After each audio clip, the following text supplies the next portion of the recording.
Bem-vindos e bem-vindas, sou Josemari Alves, médica veterinária, e vamos apresentar hoje o curso de Gerenciamento de Propriedade da Avicultura Caipira, do projeto de Difusão Tecnológica e Inclusão Socioprodutiva. Discutiremos o que é a avicultura caipira e como ela difere da avicultura industrial. Também falaremos sobre as diferentes raças de galinha caipira e suas características únicas. Esse espaço que estamos aqui é de uma avicultura caipira familiar, né? Da agricultura familiar. A utilização de mão de obra dela é da família. E a utilização aqui é de pequenas áreas de terras, né? A família mesmo, ela está manejando com esse lote dela aqui, com essa criação. E também tem a grande capacidade de converter os grãos que são produzidos nessa unidade produtiva familiar, né, em carne e ovos, que são fontes de proteína animal na alimentação dessa mesma família. Esses outros vegetais, o que são? São as frutas, como a gente vê aqui, tem muitas, né? Banana, enfim, hortaliças, que a própria agricultura planta em sua horta, a mandioca que ela colhe, tanto a parte aérea quanto a parte da raiz. Aí tem o sorgo, que em algumas propriedades tem o milho, né? O capim, que ela pode colocar em alguma área, e entre outras. A criação de frangos e galinhas caipiras, né? Hoje, ela é uma atividade produtiva que tem de oferecer grande oportunidade a pequenos produtores como este dessa unidade produtiva, desde que ela seja administrada por eles com rigoroso controle com alguns conceitos, como a gente trabalha com os pequenos agricultores familiares, de sustentabilidade, de sanidade da sua criação e de integração de todo o seu sistema aqui na propriedade. Na avicultura caipira, que é com que eles trabalham, as aves são criadas soltas, como a gente pode estar observando, né, em espaços abertos, o que proporciona uma liberdade de bem-estar nessas aves que a gente não encontra, por exemplo, na avicultura industrial. E então isso a gente tem um produto diferenciado desses outros. Na avicultura industrial, por exemplo, elas são criadas em espaços confinados, com pouco espaço para se movimentarem, o que pode afetar o seu bem-estar e sua saúde. Isso tudo vai acarretar vários problemas, né? Que o que a gente busca dentro de uma produção é prevenir a entrada de doenças. Quando a gente não cuida do bem-estar desses animais, a gente favorece o seu sistema imunológico ter uma baixa deste, e aí a doença ela pode prevalecer naquele ambiente. Prevalecer, no que eu digo assim, ela pode sobrepor, né, crescer naquele ambiente, se desenvolver. Além disso, as raças de aves utilizadas são selecionadas para ganhar peso rapidamente hoje em dia, né? O que pode resultar em problemas de saúde e desenvolvimento desses animais. E precisam ser medicadas com frequência para prevenir doenças. É tudo isso que a gente busca que não ocorra dentro da nossa propriedade da agricultura familiar. Quando a gente trabalha com lotes pequenos de animais, a gente consegue manejar muito mais seu bem-estar. A gente busca isso, com isso esses animais não vão ter seu sistema imunossuprimido e assim vão estar mais fortalecidos para combater qualquer tipo de doença que possa estar entrando naquele ambiente. Algumas raças a gente utiliza bastante dentro desses sistemas de produção da agricultura familiar. A Isabral, né, que é uma ave de postura, ela põe em média 300 ovos, mas é uma queridinha aí dos criadores de galinha, podendo ter aves de colocar mais de 400 ovos. Então ela é uma das prediletas para a criação quando tem esse intuito. Ela tem como a gente pode chamar, né? O nível de produção de ovos é excelente. A proporção de animais de fêmeas e machos, a gente tem que ter um pouco mais de cuidado, né? A gente tem que colocar aí um macho para 50 fêmeas, não colocar muitos machos nas fêmeas, porque isso vai dificultar durante o manejo.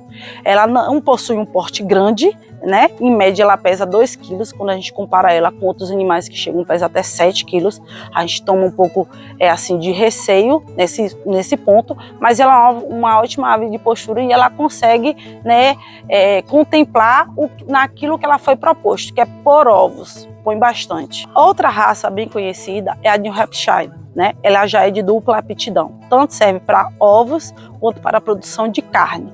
Ela produz em média 200 a 250 ovos, né, por ano. Esses possuem uma casca marrom, então eles são bem considerados quando a gente busca a avicultura caipira, né, pela essa característica dele da casca do ovo marrom, e eles são grandes. Então o pessoal gosta muito de criar a New Hampshire quando visa-se a questão dos ovos por conta da cor e do tamanho dos seus ovos. E ela tem outra questão também que os criadores gostam muito, que ela atinge uma maturidade sexual muito precocemente. Então o pessoal gosta bastante que ela comece a pôr ovos bem antes das demais raças. Outra raça também que a gente está indicando é a raça Carijó.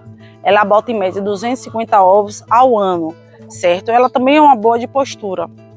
Ela não é de dupla aptidão, é só para postura, a gente normalmente coloca ela para isso. E além disso, ela possui um tamanho grande, né? O que faz com isso que ela tem um bom poder de venda no seu descarte. Ela é uma ave muito robusta e imponente. Outra raça que a gente gosta também bastante é a Island Red, que também é conhecida como galinha vermelha poedeira. Esse animal de dupla aptidão, né, tanto serve para a produção de ovos quanto para a produção de carne. Ela é uma boa poedeira também, né, botando em média 250 ovos por ano. São conhecidas por seus ovos marrons também, então tem uma predileção para a avicultura caipira por ter essas características. Elas são animais rústicos, resistentes a doenças. Então, assim, numa propriedade que gosta desse tipo de característica no seu animal, vai estar escolhendo a galinha vermelha poedeira por conta disso. E ela também gosta de buscar muito bem seus animais ou seus alimentos quando elas estão soltas, certo? Então, vai criar esse tipo de galinha, não é uma galinha para ser criada em sistema intensivo, é para uma galinha ser criada no sistema extensivo, no máximo semi-intensivo, certo? Elas normalmente são tranquilas e dóceis. Em se tratando de gerenciamento de granjas caipira, em pequenas escalas, como é no caso da agricultura familiar, é interessante abordar os conceitos básicos da construção de galinheiros, como esse daqui utilizado durante o nosso curso, pontuando quais são os principais recursos que esses galinheiros precisam ter e como construir um galinheiro que atenda às necessidades do agricultor familiar, certo? Então a gente vai trabalhar numa escala menor, a gente não precisa trabalhar com aqueles grandes galpões que a gente vê na agricultura industrial. A gente pode sim trazer isso para a nossa agricultura familiar e produzir em espaços menores, né, de forma que tenha sanidade e tenha uma melhora produtiva eficiente. O sistema alternativo de criação de galinha caipira, né,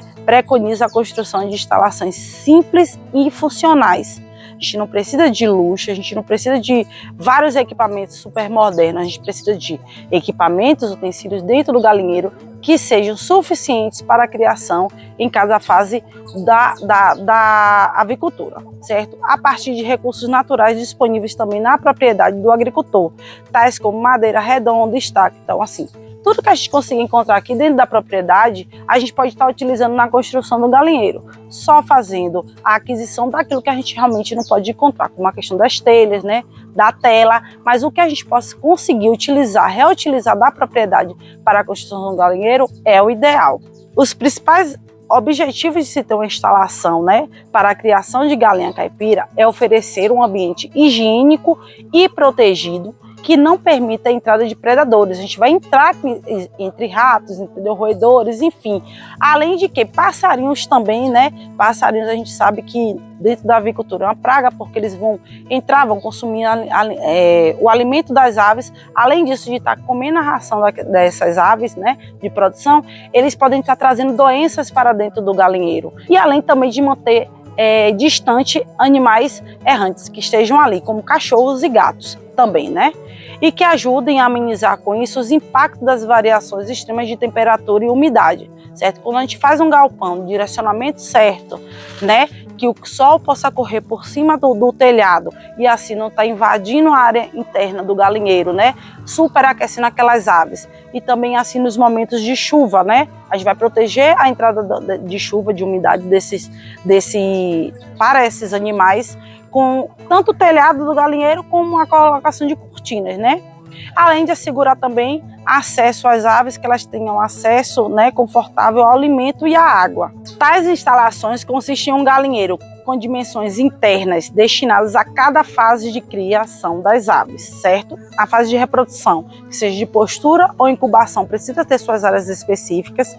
A fase de cria, a fase de recria e a fase de terminação. Então, cada fase dessa ela precisa ter sua área destinada tanto nas dependências internas do galinheiro quanto de piquete. Então, cada ave ela tem que sair diretamente para o seu piquete, de forma separadamente. O piso desse galinheiro, como ele deve ser revestido?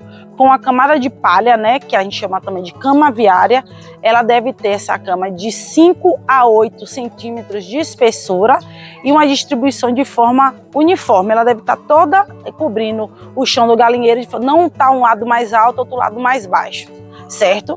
Porque isso não favorece no momento da criação e também no desenvolvimento de doenças naquela cama aviária. Podem se utilizar também diversos materiais, como maravalha, serragem ou palha. Tem alguns produtores da agricultura familiar que usam alguns materiais da própria propriedade, né? Capim seco, né? Palha de bananeira seca, costuma estar forrando, né? Bota para secar tudo direitinho ao sol, para tirar toda a umidade e tá forrando o chão do seu galinheiro. A remoção e substituição da cama, bem como a desinfecção do aviário, ela deve ser feita com cal virgem de forma periódica. O que eu quero dizer com isso? De tempos em tempos, a gente tem que estar fazendo isso, principalmente na renovação do lote. É obrigatório. A área do galinheiro, né, a área útil, deve ser dimensionada de modo a proporcionar o quê? Uma boa ventilação, né, para que o galinheiro não fique superaquecido, uma luminosidade adequada, certo? Principalmente nas criações de galinha de postura, que durante a postura o animal não gosta muito de luminosidade, certo? Tem que ter uma drenagem eficiente, que não adianta bater qualquer chuvinha ali no galinheiro, empoçar água e ficar ali, porque a gente vai estar favorecendo a proliferação de micro-organismos que vão causar doenças para as aves, vai estar chamando a doença para o nosso galinheiro, além de ter um ambiente desconfortável para aquelas aves. Aquelas aves não vão se sentir bem em locais molhados, as aves não gostam de local molhado. Então, o galinheiro precisa ter sim uma boa drenagem, é um dos pontos mais importantes e a gente vê muito isso negligenciado, certo? Tem que ter um fácil acesso também, porque o produtor ele tem que estar de olho em suas galinhas. Então, nada de botar um galinheiro longe que o acesso seja muito dificultoso, tem que ser próximo da propriedade com acesso fácil, né? Para qualquer momento o produtor está indo olhar seus animais. E a disponibilidade também de água e alimento, deve estar sempre água e o alimento. Lembrando também que a água é um alimento, né? Disponível em quantidade e qualidade para esses animais. Outro ponto muito importante que a gente deve se atentar na avicultura caipira é a confecção de poleiros dentro do galinheiro. Muitas vezes a gente não vê os produtores colocando os poleiros, só que a gente precisa colocar porque a gente precisa preservar os hábitos naturais dos animais, favorecendo assim o seu bem-estar. Então a gente tem que colocar poleiros sim, facilitando, entendeu? A dinâmica daqueles animais, né? A vivência daqueles animais dentro do galinheiro. Os poleiros, a madeira, o preferencial é que ela seja arredondada, certo? De 3 a 3,5 centímetros no seu diâmetro e de tal forma que os animais consigam subir nessa madeira e aprender com suas patas, certo? Ao barcar, que a gente chama, os seus dedos para que eles fiquem firmes, porque muitas vezes a gente bota aquelas madeiras quadradas e os animais não conseguem segurar direito. E aí deixa os poleiros para lá e o produtor fala assim: ah, mas minhas galinhas não gostam de ficar em cima do poleiro. Porque algumas vezes não colocou o material adequado e os animais rejeitam, né, não querem ficar empoleirados ali. Mas um hábito natural da ave é empoleirar. Então, se a gente coloca o animal dentro de uma área e a gente não preserva, né, não mantém os seus hábitos, a gente está ferindo o bem-estar dele. Outro ponto é os ninhos. A gente tem sim que confeccionar ninhos para que estejam dentro dos nossos galinheiros, quando a gente está tratando de avicultura de postura, né? Porque muitas vezes a gente a gente chega na propriedade do agricultor familiar e minhas galinhas eu já fiz o ninho, não liga. Aí tá lá, as galinhas pondo os seus ovos no chão. Eu falei, ela gosta sim de ter, só que não tem de forma adequada. Então, eles devem estar localizados, né, em um local do galinheiro que tem uma baixa de luminosidade, pois as aves preferem locais mais escuros e isolados para colocar seus ovos. Aí a gente quer colocar os ovos virados para o sol, o ninho virado para o sol e achar que as aves vão botar ali dentro. Não, vai botar um material ali dentro úmido, certo? Ou então um ninho que não tem uma drenagem, que bateu uma chuva, molhou um pouco aquilo ali, tá aquela água empoçada, o produtor não tá vendo aquela dificuldade que o animal tem em estar colocando os ovos naquele local. Aí a gente pergunta, e a média é o tamanho desse ninho? É de 40 a 40 centímetros, entendeu? De 40 por 40, tá suficiente. A proporção ideal é de um ninho para 5 galinhas, certo? Nem sempre a gente consegue respeitar isso na avicultura caipira, mas a gente conseguindo chegar o mais próximo disso é o ideal. Com exceção, né, das áreas destinadas à incubação e de cria, as demais áreas elas devem ter, de forma obrigatória, acesso direto aos piquetes, né? Então, para que isso? Para que as aves tenham acesso livre ao seu pastoreio e assim mantenham a sua naturalidade de estar pastoreando e manter aquelas características que é da galinha caipira, certo? E esses piquetes vão ter dimensões variáveis dependendo da sua fase de cria, de recria, de terminação. Essas áreas elas têm que ser capazes de atender às necessidades das aves, de se abrigar todo o plantel em cada fase. Eles devem ser cercados de material semelhantes aos utilizados no galinheiro e que sejam capazes de evitar a entrada de predadores, certo? Quando a gente fala que a gente precisa reutilizar material da propriedade para fazer o galinheiro, a gente também utiliza isso para fazer os piquetes, né? Cercar. No que a gente pode fazer, no que a gente não pode, na questão da tela que a gente vai ter que fazer a aquisição, tudo bem. Mas os morões das estacas maiores a gente pode estar reutilizando sim da própria propriedade. A taxa de ocupação de piquetes qual é? No sistema semi-intensivo, que é aquele que a gente deixa os animais presos por um tempo e soltos por outro, a média é de 1 metro quadrado por ave. Já no sistema extensivo, a gente busca o quê? De 4 a 5 metros quadrados por aves, certo? É a diferenciada por quê? Porque a gente precisa de um maior conforto para o animal quando está no extensivo. A criação de aves em pastagens, muitas vezes, dependendo do número de aves e da área utilizada por animal, faz com que o tamanho total desse piquete ocupado por lote fique muito grande, entendeu? Como a gente falou, que é 4 a 5 metros quadrados no sistema extensivo. E o que isso causa? Isso faz com que as aves não ocupem toda aquela área, né? E elas ficam o quê? Só em um local. Causando o quê? Causando um desgaste daquele local mais rápido do que dos demais da área de piquete. Porque normalmente elas ficam perto da área coberta, né? Da área do galinheiro. Aí vai causar um desgaste maior daquela área, levando a consequência de um piquete mais desgastado com maior acúmulo de dejetos. Então a gente tem que ter mais cuidado com aquele local, assim como a gente tem com o galinheiro. Enquanto o restante vai ficar em boas condições e muitas vezes a gente vai precisar fazer o quê? O desbaste daquele capim ou daquelas gramíneas que estejam por ali. É importante deixar 1 ou 2 piquetes vagos para o quê? Realizar rotação de pastagens, né? Essa rotação ela vai favorecer ainda ao produtor um melhor manejo na alimentação concentrada e volumosa. Então é sempre bom deixar 1 ou 2 piquetes para a gente consiga fazer, quando está naquelas áreas desgastadas, a gente fazer uma rotação dos animais nessas áreas. Também apresentaremos planos de manejo, né, bem-sucedidos para a estabilidade do plantel de um módulo de criação de galinha caipira, né? A gente vai criar esses manejos para que a gente crie de forma bem-sucedida a avicultura caipira. Ela deve ser levada em conta a mortalidade máxima aceitável, que é de 10%. Ah, mas no meu plantel só morre 5%, maravilhoso. O que a gente pode chegar até 10%. A partir de 10% de mortalidade, a gente já tem que se atentar que tem alguma patologia instalada naquele galinheiro e a gente tem que tratar da forma que seja necessária. Ficando o plantel assim configurado, a gente vai implantar a configuração de um plantel de avicultura caipira aqui. O que a gente vai precisar?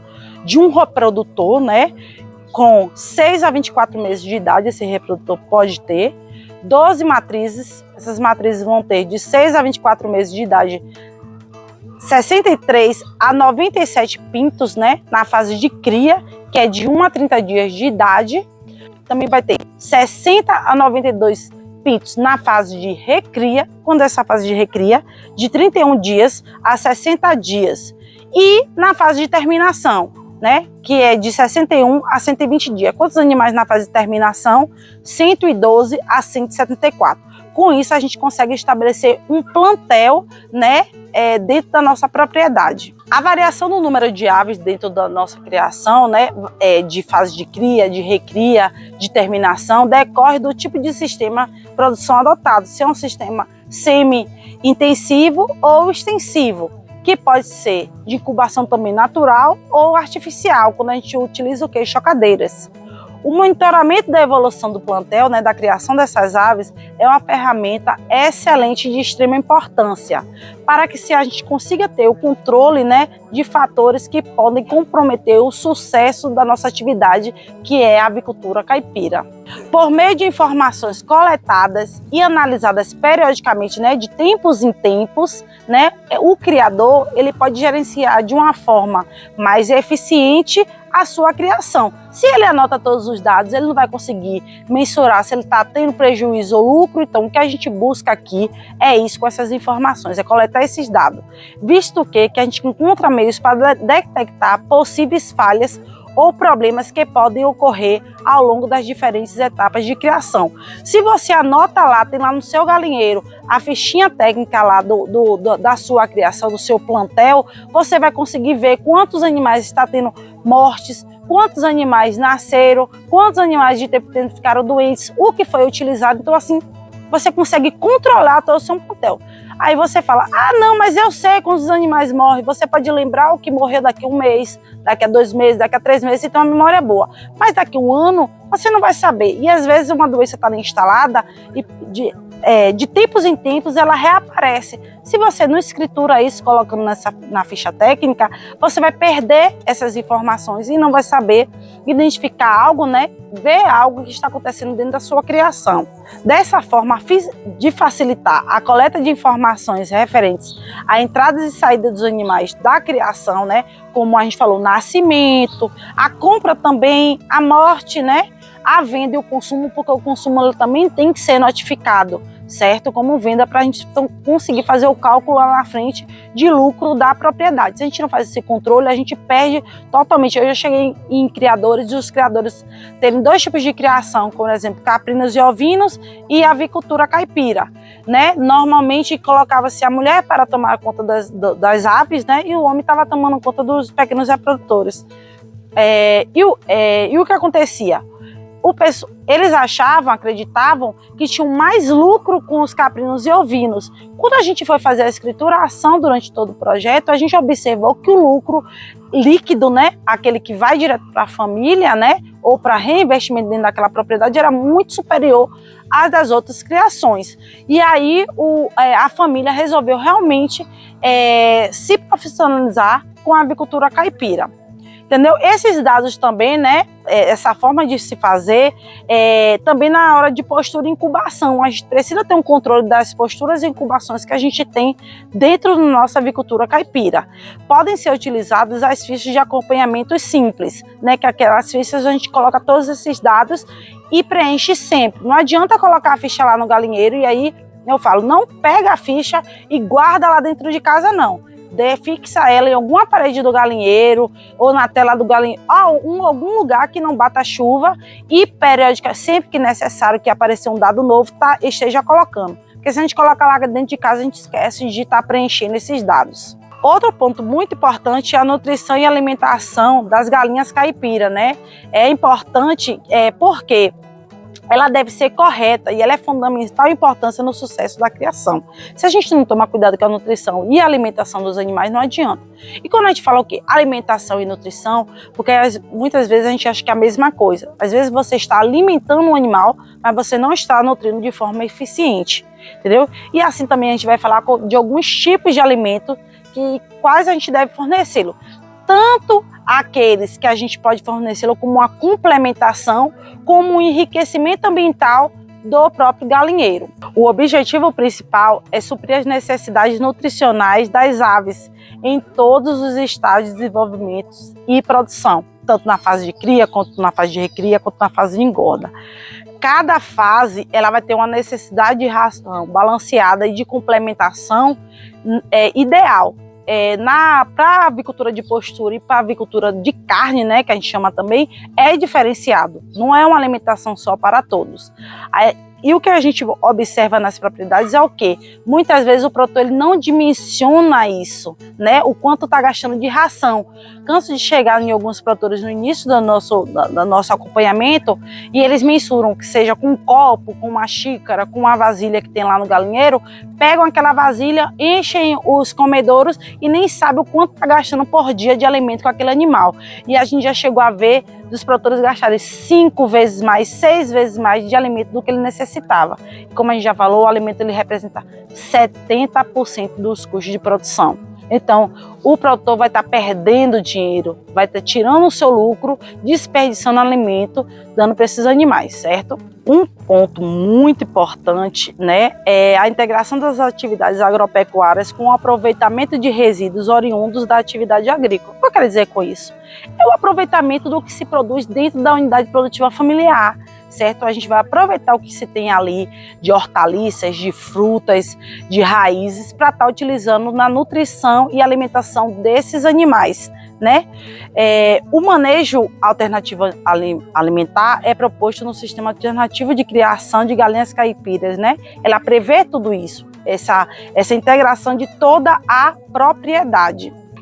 Tal fato não só permite a redução de custos de produção, como também ele vai gerar uma agregação de valores aos produtos, né? A gente vai estar chamada tal galinha caipira, se a gente não criar desta forma, né? Pois utiliza o quê? Resíduos e grãos, né? Da própria propriedade familiar. Como a gente já disse, criação de galinha caipira, certo? Um exemplo bom é a utilização da parte aérea da mandioca, que são as folhas da mandioca, né? Que normalmente são abandonadas, né, no campo, né, na área de cultivo pelos produtores. A gente pode estar reutilizando aquelas folhas para fazer um alimento para as aves. Então, com isso, a gente, só nessa pequena ação, a gente consegue integrar a propriedade. Então, o produtor plantou a mandioca, colheu a raiz e vai jogar fora as folhas? Não, ele vai reutilizar para outro sistema na própria UPF, né, da Unidade Produtiva Familiar. Além da parte aérea da mandioca, que é rica em proteína, né, é possível se utilizar as raízes da mandioca, né, suas cascas e crueiras também. Então, a gente pode aproveitar todo esse cultivo, né, na alimentação das aves. Quando são subprodutos também de fabricação da farinha e da goma da mandioca, né, tem essa subutilização dos resíduos. Podemos, assim, então, formular uma ração a partir de vários ingredientes considerados, né, em diferentes fases do desenvolvimento das aves, com aquilo que a gente tem dentro da nossa propriedade. Outro ponto a ser discutido aqui durante o curso, né, é o mercado de ovos e carne de galinha caipira, né, e as estratégias que a gente deve utilizar de marketing e vendas para os produtos da avicultura caipira. A gente tem que ter um sentido a dar a tudo isso, a sua comercialização. Também aprenderemos aqui ao decorrer do curso, né, como criar um plano de marketing e vendas para os seus produtos, identificar os canais de venda, né, mais adequados para estar fazendo esse tipo de comercialização. O marketing e a venda de ovos e carne, né, de galinha caipira pode ser um desafio para alguns produtores que não tenham, né, a prática de fazer isso. E muitas vezes se denomina um ponto crítico, né, durante todo o processo produtivo, porque o pequeno produtor, ele produz bem aquele animal, né, cria bem, né, e na hora de realizar a comercialização não faz da forma adequada, não atinge o preço que se busca, né, para compensar, retirar os custos que se teve durante a produção e o lucro do pequeno produtor, que tem que ter. Existem diversas estratégias que podem ser adotadas para conquistar novos clientes e fidelizar aqueles clientes que o produtor já tenha. Um desses pontos é identificar o público-alvo que a gente quer, né, aquele consumidor que a gente quer para os nossos produtos, né, para os nossos clientes em potencial e quais são as necessidades que esse cliente tem e suas preferências. O público-alvo a gente pode ver que é para incluir tanto aqueles consumidores que valorizam a alimentação saudável e sustentável, né? Hoje está muito em alta isso, pessoal, querer alimentos assim, identificar quem produz alimentos mais naturais, mais saudáveis, né? Quanto aqueles chefes de cozinha que buscam, né, ingredientes de alta qualidade, entre outros públicos. Mas esse a gente está observando que tem uma demanda maior e que busca mais esse tipo de produto, como é a galinha caipira. Outro ponto é valorizar os diferenciais do nosso produto, da nossa galinha caipira, né? Destacando que as características da galinha, como o sabor e a textura da carne, ela é muito diferencial. Todo mundo sabe como é um sabor e a característica de uma galinha caipira. Algumas pessoas até brincam dizendo, se me dá uma galinha dessas de comerciais, eu vou saber, nem vem. Por quê? A galinha caipira ela tem as características organolépticas que a gente chama de cor, sabor, textura diferenciadas por causa dessa forma de criação. Um animal que é criado solto, um animal que tem uma complementação de alimentação verde, então a cor desse produto vai ser diferenciada. A cor e o sabor dos ovos também é uma atrativa para uma parcela de clientes, né, diferentes. Como a gente falou lá na questão das raças, tem clientes que querem os ovos vermelhos, né, para identificar que são os de galinha caipira. O bem-estar do animal também é outro ponto que na rastreabilidade de produção é muito visualizado hoje em dia pelos clientes, certo? Eles querem saber como esses animais foram criados, se foram criados confinados, se foram criados soltos, nos piquetes, pastejando, preservando suas características naturais dos animais. E outra é a sustentabilidade ambiental. A gente falou durante todo o curso aqui da gente reaproveitar materiais da propriedade, da gente integrar materiais da propriedade, né? As forrageiras, as frutas, reutilizar esses produtos na criação. Então, tudo isso faz uma sustentabilidade ambiental, que é o que a gente busca dentro da agricultura familiar. Outro ponto é escolher os canais de venda mais adequados, né, para o público-alvo, que podem incluir feiras orgânicas, né, levar a nossa galinha caipira para uma feira orgânica casa muito bem, né? Lojas especializadas em produtos naturais também buscam bastante. Restaurantes e hotéis que tem lá no seu diferencial do buffet colocar galinha caipira tem uma predileção, uma preferência maior pelos clientes, entre outros públicos. Os próprios restaurantes normais, eles colocam lá a galinha normal e a galinha caipira. Eles observam que os clientes buscam mais a característica do sabor, né, da galinha caipira. Tem outro ponto que a gente também pode ter investido no marketing, que é investir em embalagens e rótulos atrativos, que antigamente o produtor não colocava os seus ovos, né, adequados em uma embalagem, como é na avicultura industrial. Hoje em dia não, a gente sabe que a avicultura caipira ela tem o seu diferencial e ela tem que estar chamando atenção isso no seu rótulo, né? E isso vai destacar o produto e informar também os clientes sobre suas características. Realizar também degustações e eventos é muito interessante, principalmente nas feiras agroecológicas, né? Em eventos de grande porte. Para o quê? Para mostrar aos clientes as características e benefícios do produto e criar um vínculo com o consumidor. Quando a gente faz isso nesses eventos, a gente cria esse vínculo, até alguns clientes que não consumiam por um preconceito passam a consumir esses produtos. Outra forma é utilizar as redes sociais, que está aí à mão de todo, a acessibilidade de todos, né? Para quê? Para divulgar o produto, para compartilhar as informações sobre a produção com o cliente. É nesse momento que a gente vê aquela questão do cliente ver se os animais estão sendo criados dentro daquela questão do bem-estar. Eles gostam de ver, os ovos de tal produtor, as galinhas são de postura lá dela, são criadas dessa forma, respeitando o ambiente natural dessas aves. Outra forma também que a gente tem que se atentar é sobre as certificações de qualidade, sejam de certificação de produção orgânica ou de avicultura caipira. Cada uma dessas tem uma legislação específica que deve estar sendo seguida pelo produtor para se conseguir, através de uma certificadora, né? E elas vão fazer o quê? Agregar valor ao produto e transmitir confiança aos consumidores. Quando a gente integra todos esses pontos de rede social, de bem-estar animal, de certificações, a gente dá uma confiança ao consumidor final do produto que a gente está entregando, que é um produto diferenciado. E isso, claro, que onera no valor do produto também. Só que justifica essa oneração de valor. Em resumo, né, o marketing abate e a venda de ovos e carnes da galinha caipira exige uma abordagem cuidadosa e estratégica que valorize as características únicas do produto e busque atender as necessidades e preferências dos clientes em potencial. As estratégias adequadas é possível conquistar novos clientes, fidelizar os clientes já existentes, contribuindo com o sucesso do empreendimento.